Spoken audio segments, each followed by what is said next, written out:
Assalamualaikum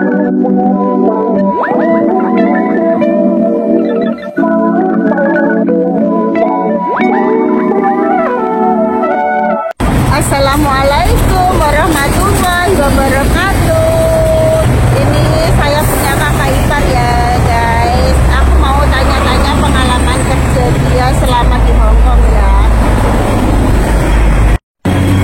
Namanya siapa kak? Sasa. Namanya Sasa. Kerja di Hongkong udah berapa tahun? Udah 20 tahun. 20 tahun guys. 20 tahun itu dari tahun berapa ke tahun berapa ya? Dari tahun 99 sampai tahun 2008 break, pulang pindah, terus masuk ke Hongkong lagi tahun 2012 sampai sekarang 2024 masih di sini. Dulu itu di Hongkong itu dapat job apa ya? Terus pengalamannya gimana sih? Pertama kali masuk Hongkong itu kan jobnya aku jaga orang tua ya kerja. Nah waktu itu gaji underpay, waktu itu 2000 nggak libur sama sekali. Oh, libur, yang gaji full itu berapa ya waktu dulu? Itu tahun berapa? tahun 99. Wah, tahun 99 guys. Waktu itu gaji kalau aku selalu nggak lupa ya. 3.000-an lah.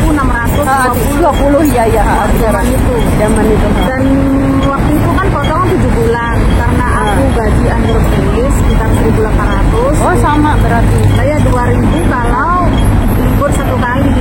Kalau mau nggak libur 2.000. Kalau aku satu kali libur 1.800 waktu itu. Oh, di daerah mana ya? Di daerah Yulong. Pengalamannya waktu pertama itu gimana? Udah bisa bahasa atau belum ya? Waktu itu belum bisa bahasa. Walaupun di PT kita belajar bahasa, kita nggak menguasai bahasa temennya ya. Oh, Jadi kita hanya bisanya hafalan. Tapi kan yang kita hafal itu cuma 1,1% aja dari bahasa Antoni. Bahasa Antoni juga disebut bahasa Inggris kan. Sampai ngomong itu memang kendala bahasa lumayan berat. Karena saya nggak waktu bisa. itu kan belum ada HP kayak sekarang kan? Ya betul. Waktu itu kan saya nggak bisa bahasa, jadi ngomong sama majikan itu pakai bahasa isyarat.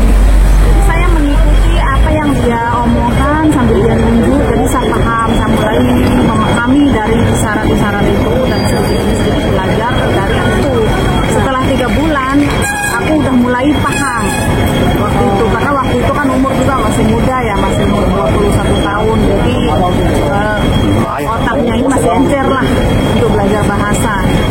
Nah ternyata aku sampai di Hongkong itu jobnya jaga mbah sakit kanker. Sampai di Hongkong ternyata aku jaga bayi umur 3 bulan, mbah kanker sama anak umur 2 tahun, dan satu rumah itu ada 3 kakak. Dan waktu itu masih gaji underpay ya? Underpay 1.800. Libur sekali dipotong, libur satu kali dipotong 200. Terus itu finish? Finish 2 tahun, dan karena aku kerjanya itu bagus, bosku itu akhirnya nyuruh tambah lagi. Tambahlah aku waktu itu, karena aku jarang libur jadi nggak ngerti Hongkong seperti apa bagaimana. Nah kedua libur tuh ketemulah sama orang Indonesia, teman-teman namanya waktu itu Saropa, anak Malang. Lah aku bilang, kok kamu mau digaji segitu? Sekarang gaji itu 3.620. Akhirnya aku masuk kontrak kedua di situ 1 tahun 5 bulan aku break. Karena dikasih tahu gaji segini kamu. Akhirnya saya break kontrak, saya pulang Indonesia, proses awal lagi dari PT, masuk lagi ke Hongkong, dapat job bisa lewat. Oh ya, satu itu. Lewat kenal kamu itu. Itu job udah anak 2, tapi kerja 2 rumah banyak. Itu udah gaji full ya? Full itu. Terus waktu itu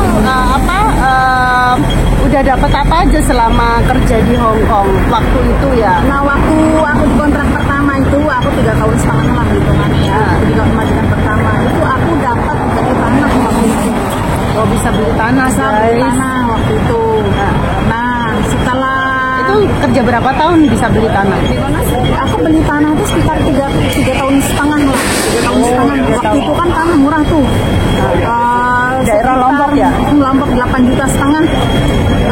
Kamplingan BTN waktu itu sekitar 250 meter persegi. Wah, 8 juta udah dapat 8 juta segitu luas. ya. Waktu itu kalau dibangunin rumah itu 2 rumah bisa waktu itu. Nah akhirnya aku pindah ke Saukewan. Saukewan itu jobnya lumayan berat, tapi alhamdulillah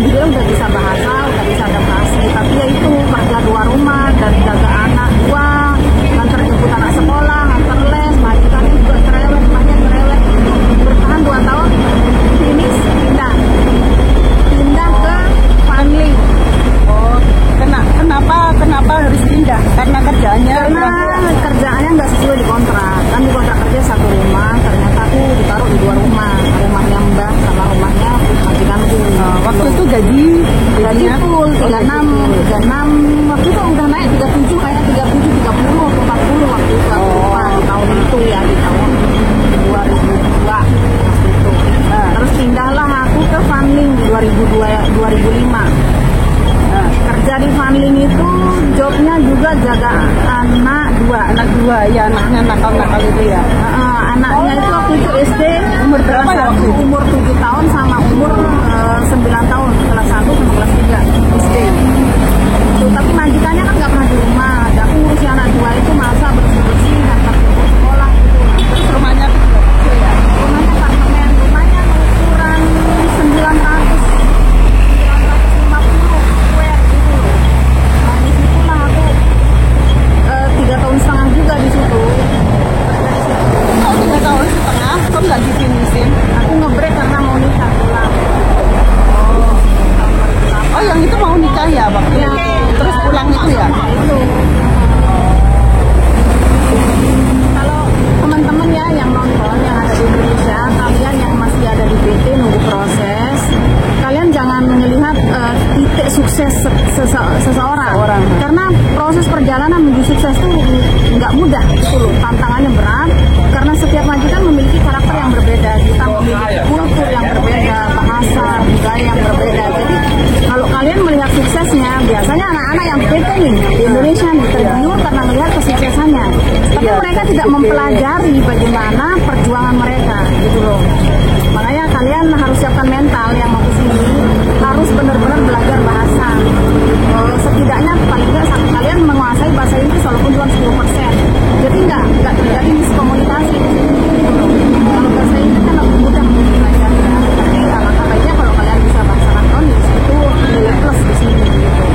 Jadi kalau sudah sampai sini jangan gampang nyerang, jangan gampang putus asa. Kalian harus tetap stuck pada niat awal, ingin merubah kehidupan keluarga, ekonomi keluarga.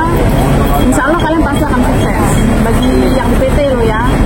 Nah, bagi yang di sini harus bagaimana, Kak? Nah, kalau yang di sini ya terus semangat berjuang. Kalian nggak usah Fokus dengan tujuan awal ya pastinya ya, ya. yang pasti itu. Kadang tuh orang lupa dengan tujuan awal karena kan di sini kan banyak apa itu pergaulan bebas kayak gitu loh. Nah, itu berpengaruh banget kan. Itu tergantung pribadi kalian masing-masing juga sih. Tapi kalian harus ingat kita ini orang timur, orang budaya timur harus dibawa sampai